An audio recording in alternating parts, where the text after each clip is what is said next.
আকাশবাণী খবর পড়ছে প্রিয়া বিশ্বকর্মা। প্রথমে বিশেষ বিশেষ খবর।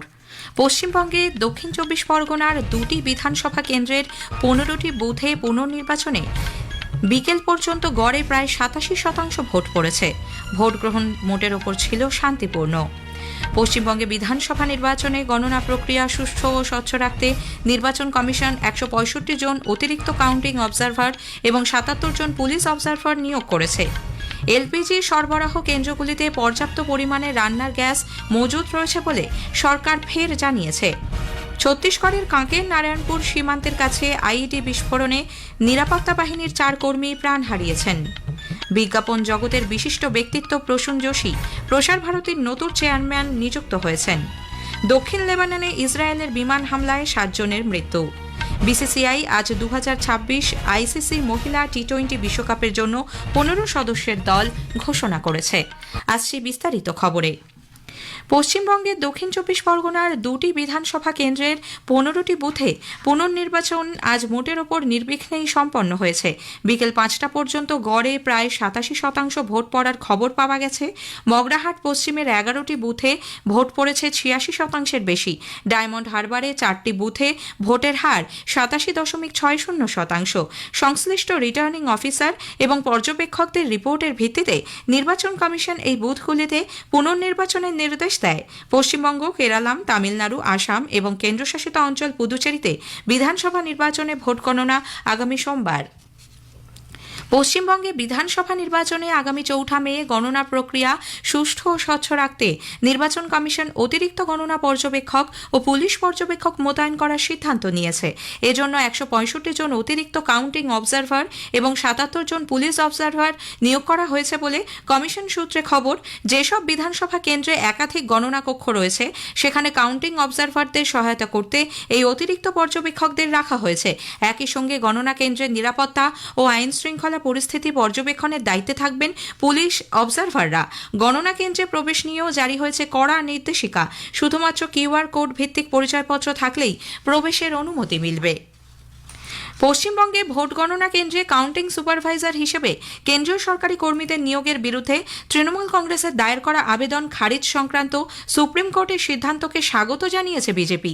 নতুন দিল্লিতে আজ সাংবাদিকদের মুখোমুখি হয়ে বিজেপির মুখপাত্র ডক্টর সুধাংশু ত্রিবেদী বলেন, শীর্ষ আদালতের এই সিদ্ধান্ত সাংবিধানিকভাবে উপযুক্ত। তৃণমূল কংগ্রেসের সাংবিধানিক ব্যবস্থার প্রতি কোনো আস্থা নেই বলেও অভিযোগ করেন তিনি।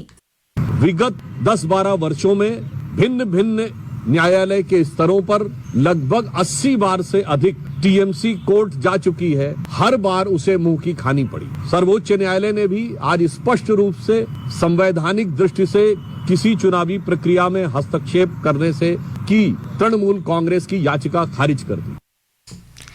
আগেই জানানো হয়েছে, ভোট গণনার কাজে কাউন্টিং সুপারভাইজার হিসেবে শুধুমাত্র কেন্দ্রীয় সরকারি কর্মীদের নিয়োগের বিরুদ্ধে তৃণমূল কংগ্রেসের দায়ের করা মামলায় কমিশনের নির্দেশিকাকেই মান্যতা দিয়েছে সুপ্রিম কোর্ট। ২ বিচারপতি PS নরসিমহা ও জয়মাল্য বাগচির বেঞ্চ জানিয়েছেন, নির্বাচন কমিশনের জারি করা নির্দেশ যথাযথভাবে পালন করতে হবে। বিচারপতি জয়মাল্য বাগচি বলেন, কাউন্টিং এজেন্ট হিসেবে কাদের নিযুক্ত করা হবে তা সম্পূর্ণভাবে কমিশনের সিদ্ধান্ত। প্রতিটি টেবিলে কাউন্টিং এজেন্টের পাশাপাশি কাউন্টিং সুপারভাইজার ও একজন মাইক্রো অবজারভারে থাকার কথা।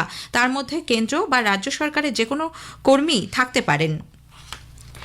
আগামী ৪ মে সোমবার বিধানসভা নির্বাচনের ভোট গণনার দিন আকাশবাণী কলকাতার সংবাদ বিভাগ সকাল 10টা থেকে বিকেল 4টে পর্যন্ত গীতাঞ্জলি প্রচার তরঙ্গে বিশেষ নির্বাচনী অনুষ্ঠান জনমত ২০২৬ সম্প্রচার করবে।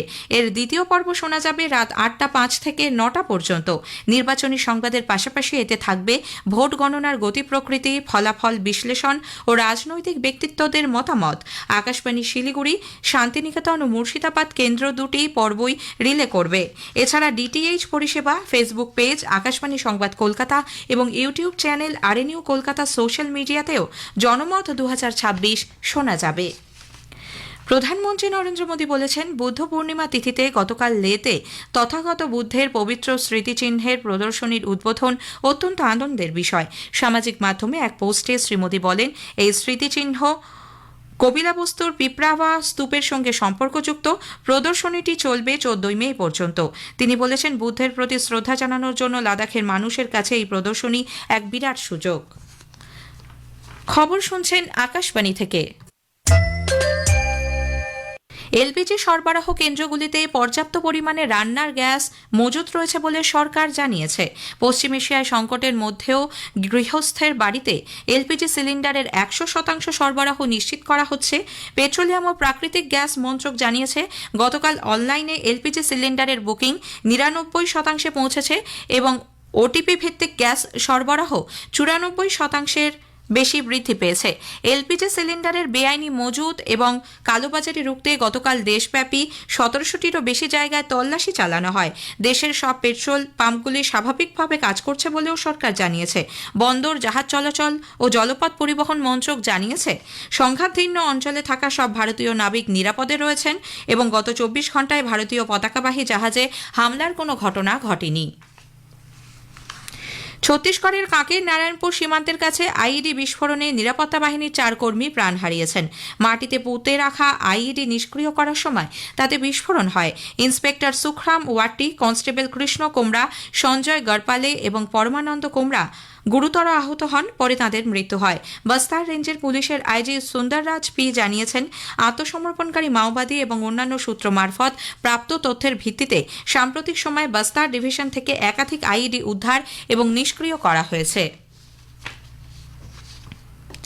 তথ্য ও সম্প্রচার মন্ত্রক আজ বিজ্ঞাপন জগতের বিশিষ্ট ব্যক্তিত্ব তথা সাহিত্যিক ও গীতিকার প্রসূন যোশীকে প্রসার ভারতীর নতুন চেয়ারম্যান নিযুক্ত করেছে। তথ্য ও সম্প্রচার মন্ত্রী অশ্বিনী বৈষ্ণব আশা প্রকাশ করেছেন, তার নেতৃত্বে প্রসার ভারতী আরও উন্নত হবে। উল্লেখ্য, এর আগে Shri Joshi central board of film সার্টিফিকেশনেরও চেয়ারম্যান ছিলেন। ভারতে ইরানের সর্বোচ্চ নেতার প্রতিনিধি আব্দুল মাজিদ হাকিম ইলাহি বলেছেন, ইরান সংঘাত চায় না। ইসরায়েল ও মার্কিন জোটের ক্রমাগত হামলার প্রত্যুত্তর দিয়েছে তারা। বেঙ্গালুরুতে সাংবাদিকদের তিনি বলেন, যদিও শান্তি স্থাপনের জন্য আলোচনা চলবে বলে প্রত্যয় ব্যক্ত করেন। তিনি অবিলম্বে উত্তেজনা প্রশমনের আহ্বান জানিয়েছেন। ইরানের মানুষ ধীরে ধীরে স্বাভাবিক জীবনে ফিরছেন বলেও তিনি জানান। দক্ষিণ লেবাননে ইসরায়েলের বিমান হামলায় 7 জনের মৃত্যু হয়েছে, আহত বেশ কয়েকজন। 17 এপ্রিল থেকে সংঘর্ষ বিরতি কার্যকর হলেও ইসরায়েল এবং ইরান সমর্থিত হেজবুল্লাহ গোষ্ঠীর মধ্যে সংঘাত অব্যাহত। লেবাননের রাষ্ট্রীয় সংবাদ সংস্থা জানিয়েছে, প্রথমে একটি গাড়ি এবং তারপর একটি বাড়ি লক্ষ্য করে বিমান হামলা চালানো হয়। এতে প্রাণ হারান 5 জন। শৌকিন গ্রামের পৃথক হামলায় 2 জন নিহত হয়েছেন। এদিকে হেজবুল্লাহ জানিয়েছে, তারা উপকূলবর্তী বায়েদ গ্রামে ইসরায়েলি সেনাদের লক্ষ্য করে একটি ড্রোন হামলা চালিয়েছে। ভূবিজ্ঞান মন্ত্রী ডক্টর জিতেন্দ্র সিং বলেছেন, চলতি মাসে তাপপ্রবাহের সম্ভাবনার প্রেক্ষিতে অযথা আতঙ্কিত হওয়ার কোনো কারণ নেই। নতুন দিল্লিতে সাংবাদিকদের তিনি বলেন, বেশ কিছু অঞ্চলে স্বাভাবিকের থেকে বেশি তাপমাত্রা এবং তাপপ্রবাহের পূর্বাভাস রয়েছে, তবে এজন্য আগাম সতর্কতামূলক ব্যবস্থা গ্রহণ এবং আবহাওয়া দপ্তরের পরামর্শ মেনে পরিস্থিতি নিয়ন্ত্রণে রাখা সম্ভব। মে মাসের 2য় এবং 4র্থ সপ্তাহে উত্তর পশ্চিম, মধ্য এবং পশ্চিম ভারতের কিছু অংশ এবং পূর্ব উপকূলে তাপপ্রবাহের পরিস্থিতির সম্ভাবনা রয়েছে বলে তিনি জানান।